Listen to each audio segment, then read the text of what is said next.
We are reading the chapter The Best Christmas Present in the World, and we have read first and second part of this chapter, and now it is time to read and explain the third part.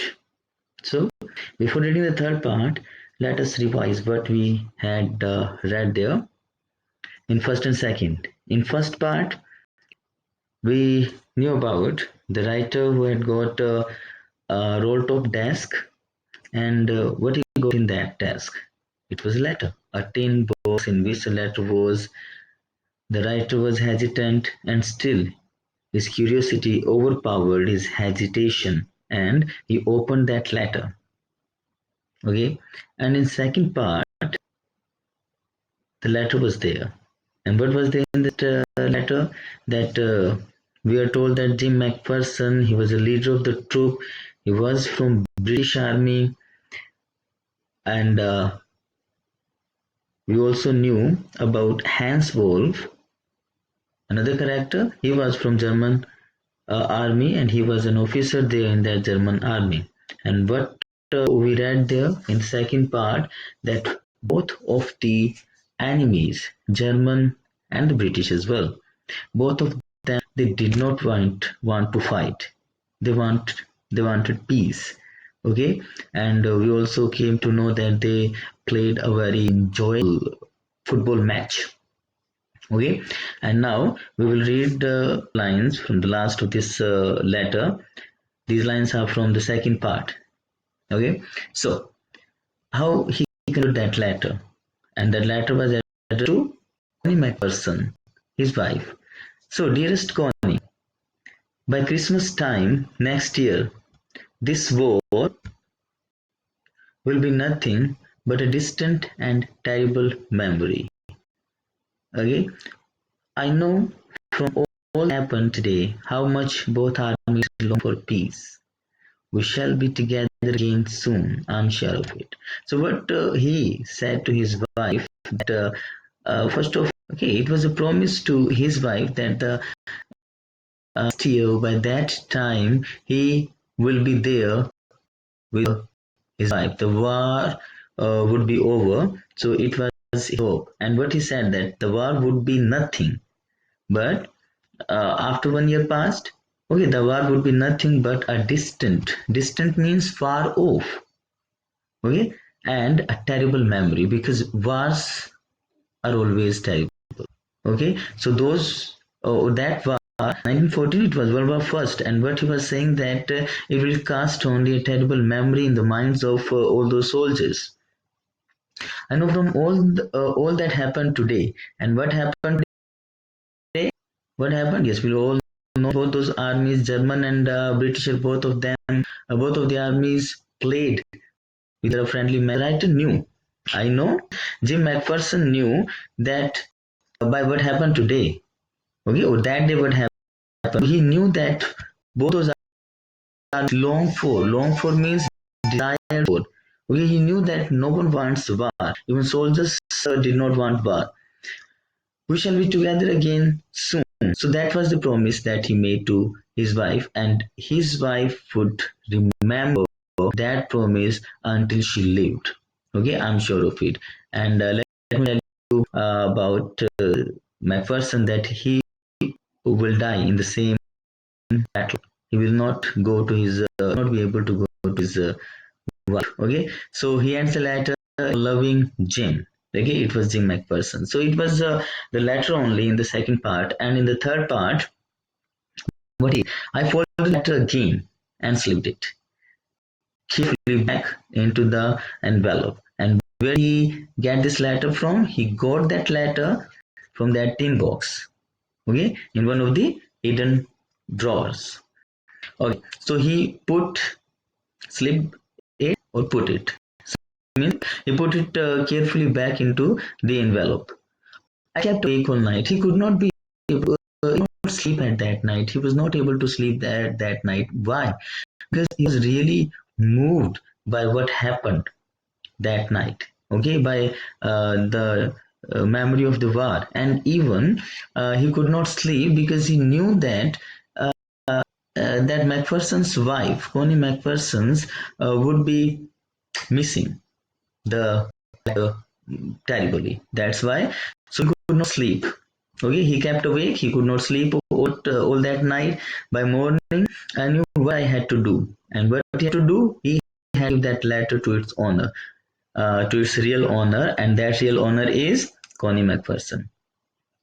So I drove into Bridport to that address, just a few miles away. It was not very far. I asked a boy walking his dog where Copper Beaches was. So he knew that, that's why he knew the address. Copper Beaches place. So he asked one boy who was just taking his dog walk.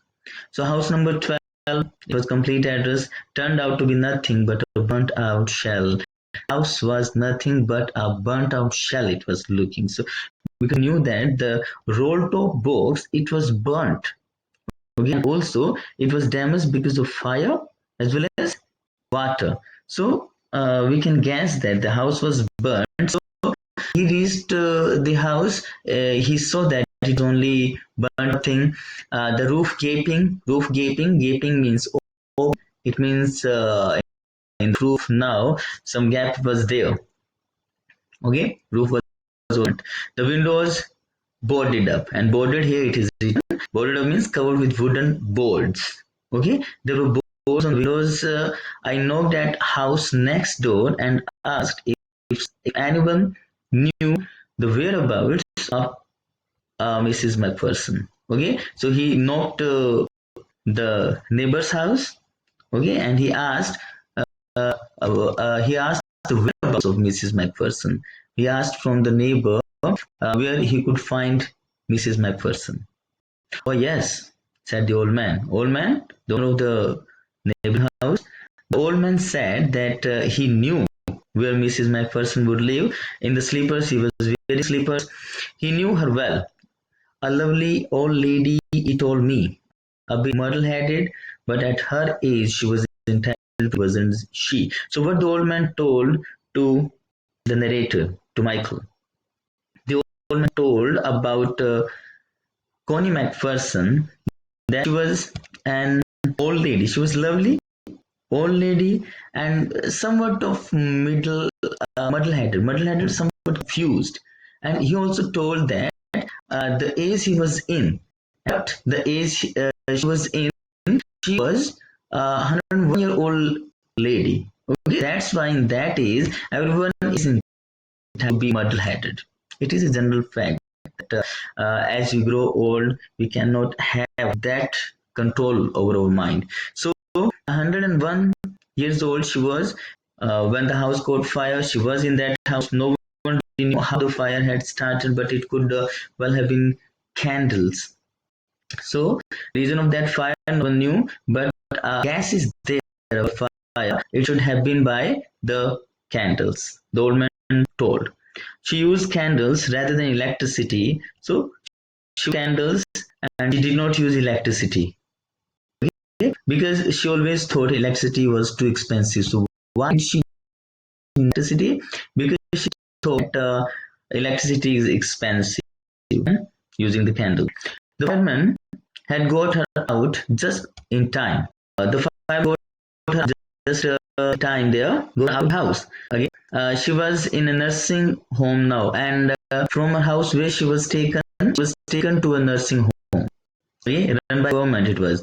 So he told me, Brington House on the Dorchester Road on the other town. So this was the address of the home where she was living. Okay, so now because her house was burnt and she started to live in that nursing house, so she was taken there in that nursing house. And what happened when he reached that nursing house? I found Burlington nursing home. Okay, this was nursing home, Burlington House nursing home. He found that house easily enough, and it was not very hard for him to go there. There were paper chains up in the hallway, and the lighted Christmas tree stood in corner with a lopsided angel on top. I said I was a friend come to visit Mrs. Macpherson to bring her a Christmas present. The nursing home, it was decorated because it was Christmas. That's why it was decorated. So how it was decorated? It was decorated with with the paper chains. It was decorated with paper chains, and also they were wearing hats, and in the hallway, a lighted Christmas tree stood in the corner. Okay, made the tree. Christmas tree was there, and it was also decorated, and onto that on top, and it actually Christ himself.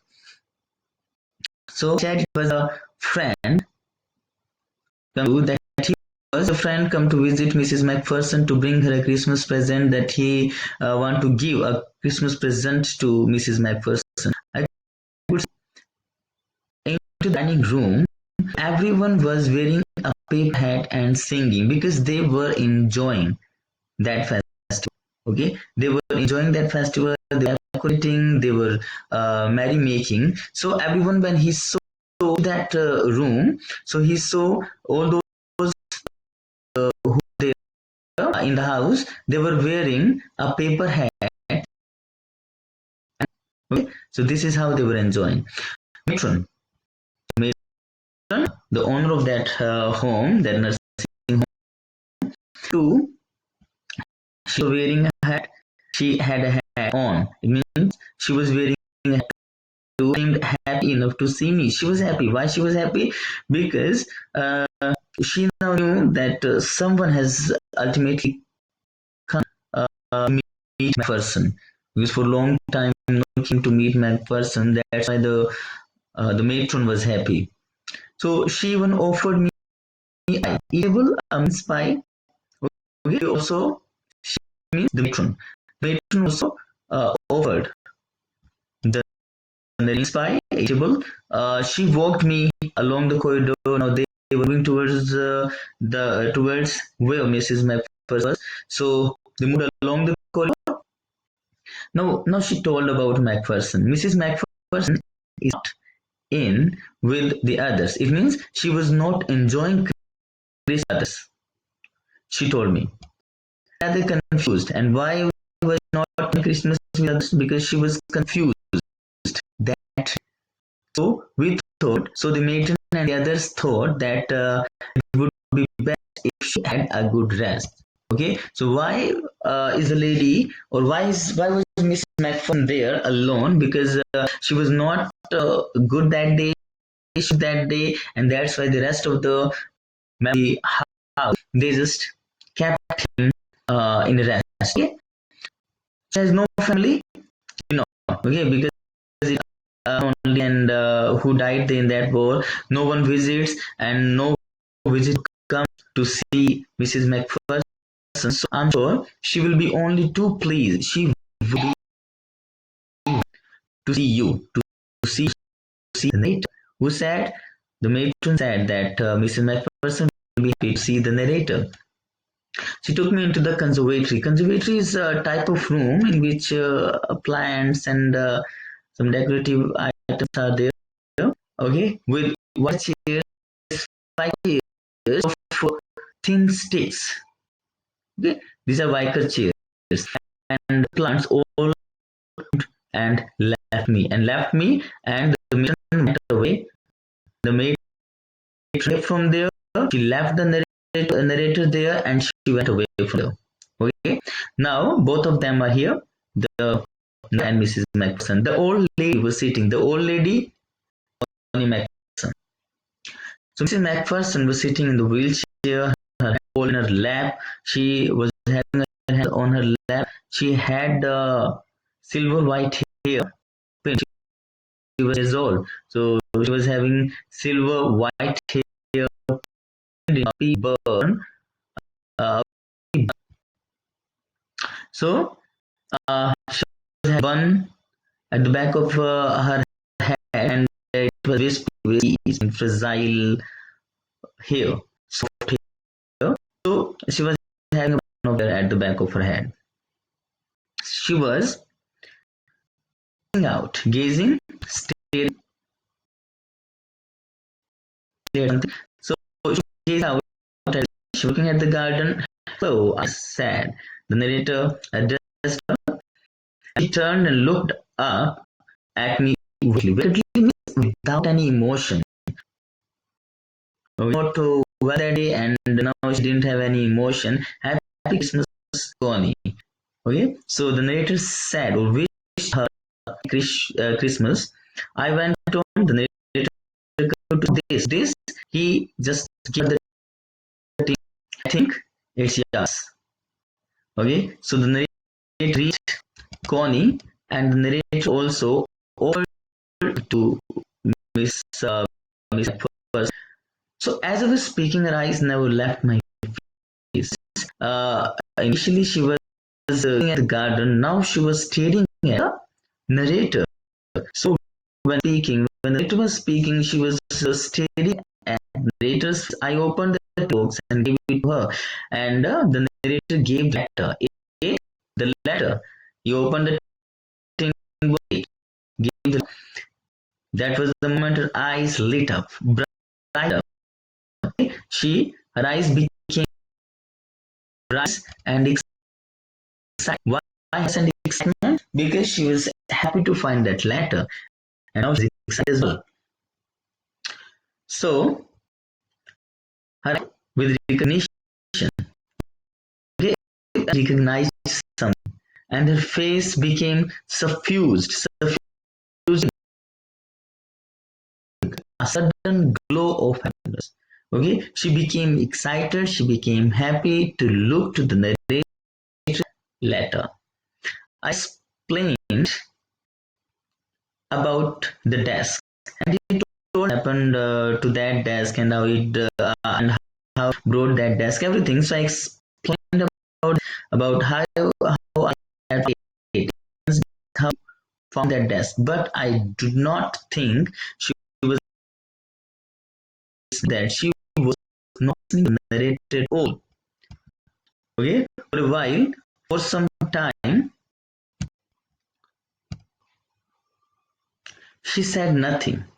Okay, because we knew that she was just looking at the narrator, and then she looked at the letter and she was happy. Stalked the letter. She was stroking the letter. She was tapping the letter, and she was letter, and we can say letter. Okay, putting her fingers to the letter and tapping the letter tenderly with soft feeling. With her finger, softly, tenderly, soft. She was tapping the letter. Then suddenly, she reached out. She just came near the narrator and she took my hand. She took the hand of the narrator. She held the hand of the narrator.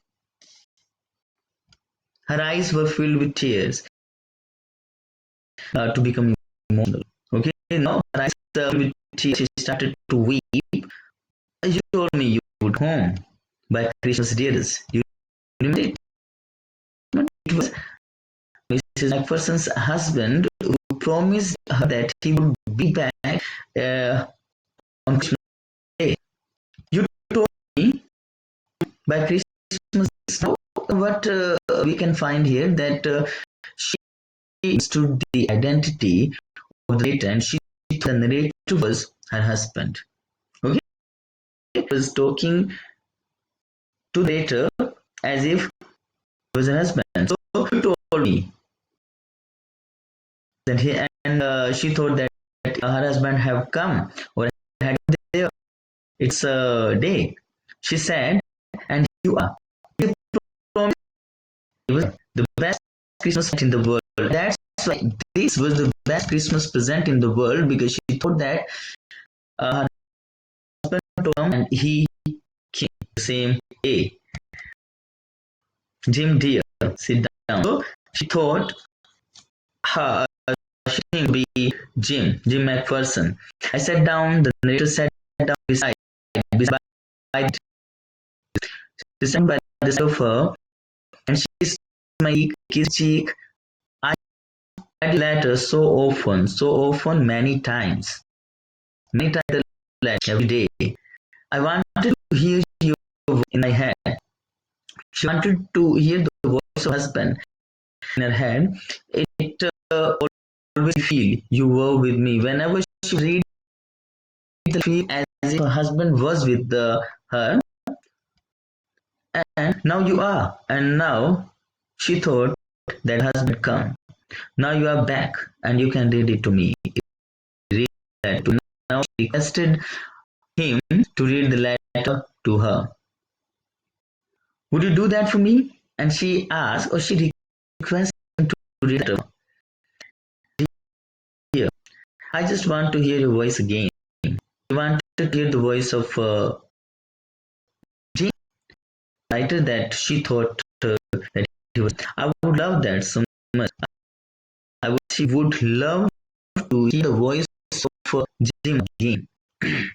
And then perhaps some tea, and then they would take some tea. I have made you a nice Christmas cake, and she also said that prepared a Christmas cake there all around.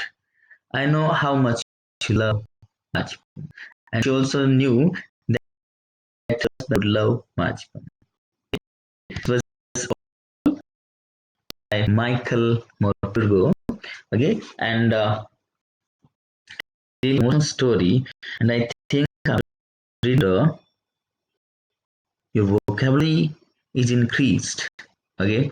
The author, and you also know the theme of the lot of things that the author tells about the importance of keeping faith. Okay, we are also told the value of cultural tolerance. We are also told that wars are futile. Futility of war is also told. Okay, that no one wants war. We can also solve the war by just playing a game, so that no one would die. I hope you have understand the chapter well. Now, thank you all. Okay, and goodbye. Next video.